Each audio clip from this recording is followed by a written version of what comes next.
Karina Castro Fumero, que es neuropsicóloga, que por favor active en cuanto pueda, active su cámara y active su sonido, así podemos hacer esta nota con ella. Sabemos que está muy ocupada, es una profesional, ya la van a escuchar hablar y les va a encantar, estoy segura, estamos seguros, esta nota.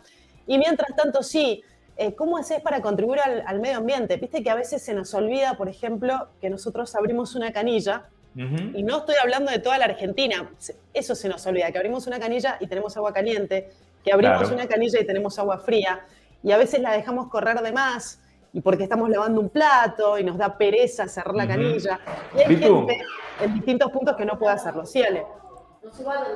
Bien, bien. Me estaba diciendo Laura que ahí se conecta y se desconecta. Está complicada la comunicación con Karina. En cuanto se conecte, la vamos a agregar a la pantalla para empezar a hablar con ella, a ver si la podemos tener.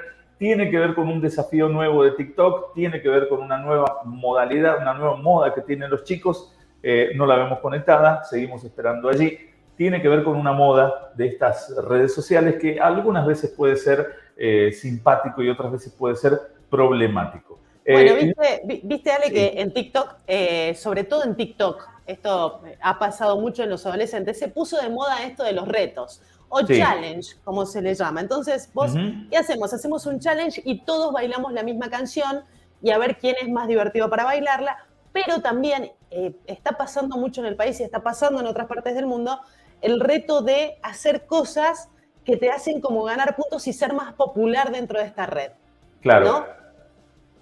Y uno cuando es chico, cuando es adolescente, por ahí no mira tanto las consecuencias, ese es el problema.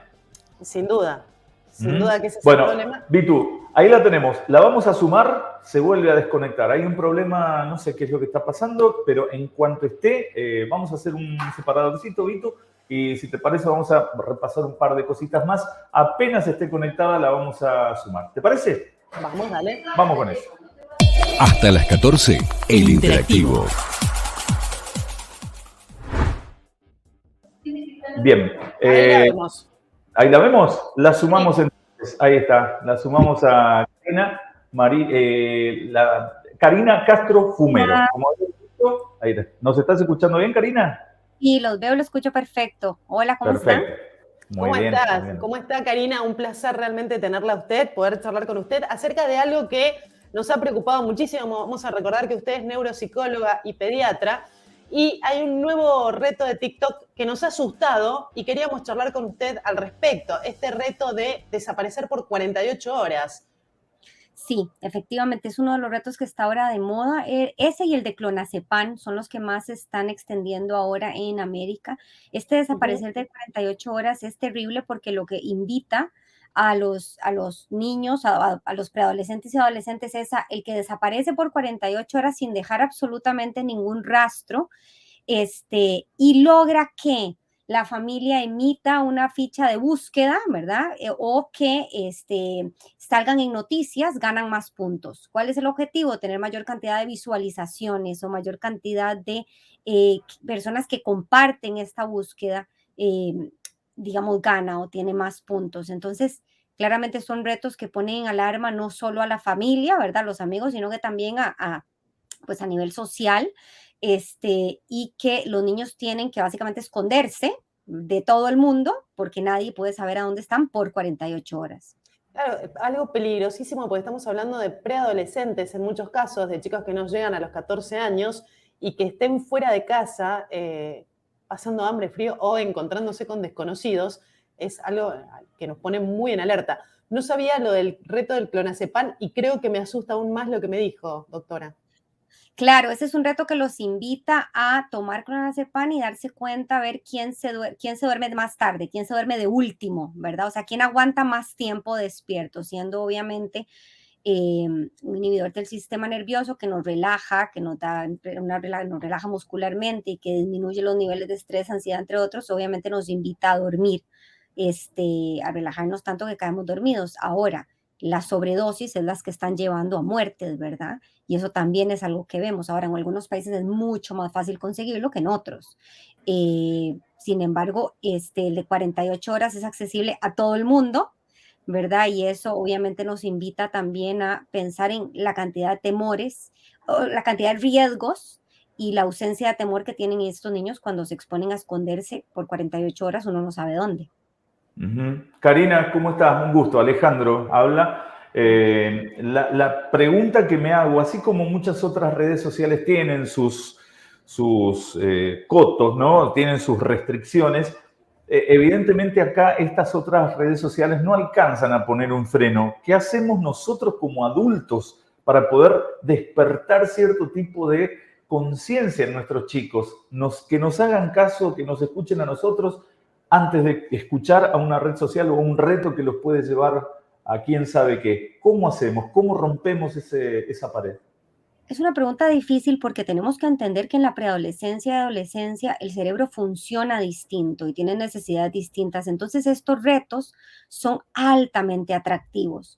Uno de los mayores estresores en los niños de 8 o 9 años es ser excluidos, no pertenecer, no tener este grupo de amigos, de pares. Y los retos son una excelente invitación para sentir que permanezco, para sentir que pertenezco, que soy parte de este grupo, que me puedo, que puedo sobresalir, ¿verdad? Entonces, es básicamente una necesidad de su cerebro. Y ahora, ¿verdad? Hace unos años atrás, cuando no existían pantallas, pertenecer significaba ser el mejor jugando fútbol o ser el mejor jugando algún deporte o verme, ser, qué sé yo, tener muchos amigos, ¿verdad? O sea, ser el mejor significaba otras cosas y en los riesgos que teníamos hace muchos años, tal vez ser el mejor era tal vez el que tomaba alcohol de primero o el que podía llevar a otros a tomar alcohol, ¿verdad? O sea, teníamos obviamente riesgos hace unos años, pero no eran riesgos que de una u otra forma atentaban casi que inmediatamente contra nuestra vida, ¿verdad? Entonces, no podemos, o sea, si bien ya a nivel gubernamental, diría uno, en Estados Unidos, por ejemplo, se está haciendo juicios contra las personas que desarrollaron TikTok para exigir que por medio de la inteligencia emocional pueda ver las facciones de la persona, identificar que no es mayor de 13 años, pero también están exigiendo que 13 años son demasiado niños todavía y que no pueden concebir todo esto. Esto está empezando apenas, ¿sí? ¿Verdad? En algunos países ni siquiera lo conciben y hay niños que ni siquiera lo contemplan y que antes de los 10 años ya le dan al niño un dispositivo y que ya le permiten abrir de manera engañosa un TikTok. Entonces, lo primero que tenemos que hacer es como padres tomar conciencia de cuáles son las necesidades de nuestros hijos hasta estas edades. Tenemos que, más allá de preguntar cuál es la edad oportuna para un dispositivo, para abrir esto es preguntar ¿cómo es mi hijo, verdad? ¿Qué habilidades tiene? ¿Puede lidiar con estas cosas? ¿Es ansioso? ¿Es impulsivo? ¿Es una persona? O sea, tenemos que abrir espacios de comunicación en la casa. Tenemos que hablar de esto, no lo estamos haciendo. Karina, pero de todas maneras, más allá de la confianza que uno puede llegar a tener con su hijo, del espacio para el diálogo y demás, es muy difícil que un niño no se deje llevar, como usted lo decía recién, por lo que le dicen sus amiguitos, que está bien, para pertenecer justamente a ese grupo y para además tener ese choque creo que le llaman dopamina ustedes, ese choque de alegría que le da ser parte de algo que está pasando, ¿no? Claro, es que cuando entendemos un poco esto, ¿verdad? Lo que pasa en sus cerebros frente a las pantallas, entendemos por qué es que el suicidio está siendo la primera causa de muerte en adolescentes. O sea, entendemos que altera el desarrollo de su cerebro, entendemos que les hace sentir bien demasiado rápido. Entonces, si por ejemplo yo soy una niña que no tengo muchas amigas, que soy excluida, que de pronto me están bulleando y entro a las pantallas y en las pantallas empiezo a sentir bien, empiezo a ver de pronto, qué sé yo, quiero cambiar mi cuerpo porque siento que no pertenezco porque tal vez no he desarrollado como las otras niñas, entonces empiezo a buscar cómo hacerme más flaca o cómo tener más busto o cómo tener menos cara. Entonces esto me lleva a crear una distorsión de mi realidad y esto termina en trastornos como la anorexia, como la bulimia, Claro. como el trastorno dismórfico corporal. O sea, soy súper sensible y vulnerable a toda la información que me está bombardeando. Y por otro lado también...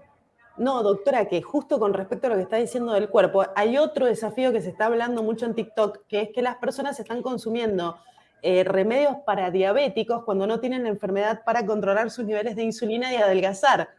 No solamente es hacer una maldad para la persona que sufre diabetes, sino que qué va a pasar con tu cuerpo si vos no sos diabético y le estás haciendo eso. Es terrible lo que está pasando con redes sociales. Claro, realmente. pero el tema también ahí es comprender que el adolescente o el preadolescente no tiene la capacidad de medir consecuencias de sus actos, y esto tiene que ver con específicas zonas del desarrollo de su cerebro. O sea, si bien un adulto cuando comete un acto, hay una zona de su cerebro que le permite aprender de eso y dice, la próxima no hago eso porque ya sé que me puede pasar esto. O sea, aprendemos de una forma tal vez más rápida por ciertas estructuras más desarrolladas de nuestro cerebro. El adolescente no, entonces comete los mismos errores muchas veces, ¿verdad? Entonces, Claro. y no mide la consecuencia de sus actos. Entonces, antes, ¿verdad? Hace 1 o 2 años, la primera causa de muerte en los adolescentes era accidentes de tránsito, porque no medían la consecuencia de si voy rápido o si voy texteando mientras voy manejando, me accidento. Hoy es el suicidio, tiene que ver, los dos tiene que ver con no medir las consecuencias de mis actos, ¿verdad? Tiene que ver con impulsividad. Claro, doctora, compartimos un par de mensajes que han llegado de varias partes de la República Argentina. La verdad que estos retos, dice Raúl, desde la provincia de Santa Fe, Rosario más específicamente, y acá habla un poco de esto, la irresponsabilidad y el lavarse las manos de muchas personas que tal vez tengan responsabilidades, no miden consecuencias en una de las redes que no tienen regulaciones, no hay advertencias, todo promocionado por alguien que no mide las consecuencias graves de hacer estos retos. Y un mensaje más de otra miembro de nuestra comunidad: hay que estar cerca de nuestros hijos, lo que usted estaba diciendo, diálogo en casa, doctora, no dejarlos solos, los padres, tíos, abuelos en alerta y estar presentes urgentes a toda hora. Completa el mensaje, es ser padres responsables, esa es la realidad. Aquí no se busca una frase que calce, padres presentes. Mensaje de nuestra comunidad, doctora. Y agregar también y docentes, o sea, en los centros educativos también son responsables. Entonces, padres presentes que conversen, pero centros educativos que eliminen el uso de dispositivos dentro de los centros educativos y que se aseguren que lo que están utilizando las pantallas sean únicamente para fines educativos, que eso tampoco está pasando. Karina, yo tengo una pregunta más para usted y es referida a la edad adecuada para que un chico empiece a usar un dispositivo móvil y cómo también el papá se lo puede explicar, digamos, de qué manera le puede explicar que lo está haciendo por él. Bien, yo creo que nunca es tarde para tomar mejores decisiones, ¿verdad? Creo que si ya le di un dispositivo y tiene 7, 8 años y leo esto o veo algo, ¿verdad? Decido eliminarlo y nunca es tarde. No hay evidencia que diga que a una edad es mejor que otra, pero sí hay evidencia que nos dice que entre antes tenga un niño un teléfono, peor va a ser la salud mental para el resto de su vida. Eso significa que si yo quiero pronosticar una mala salud mental para mi hijo, empiezo a los 7, 8, 9, 10, 11 años a darle un dispositivo. Y lo hagan todos.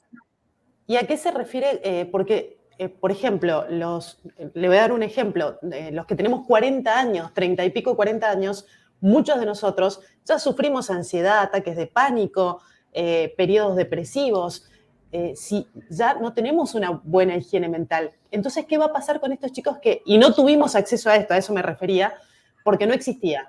¿Qué va a pasar con estos nenes que a los 7 años lo tienen? Van a tener estos problemas, pero mucho más rápido. Mucho más rápido y posiblemente de manera más intensa. O sea, cuando entendemos que los cimientos, los pilares de la salud mental se construyen en los primeros años de vida, años cuando se desarrolla el cerebro, entendemos que la enfermedad que yo desarrollé a los 40 años se cimentó en los primeros años de vida. Entonces es súper poderoso lo que estamos diciendo, porque lo que hagamos los primeros años de vida va a determinar las herramientas que tengan estos niños para toda su vida.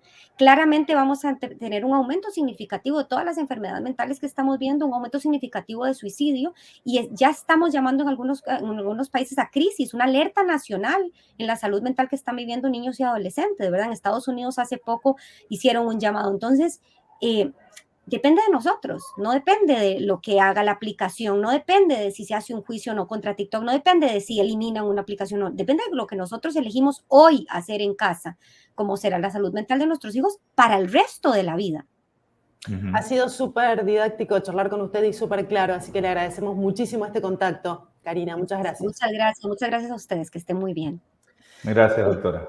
Estaba con nosotros Karina Castro Fumero, es neuropsicóloga y pediatra. Atención con lo que hacemos con nuestros chicos y a prestar atención a qué edad le prestamos el celular. Vitu, déjame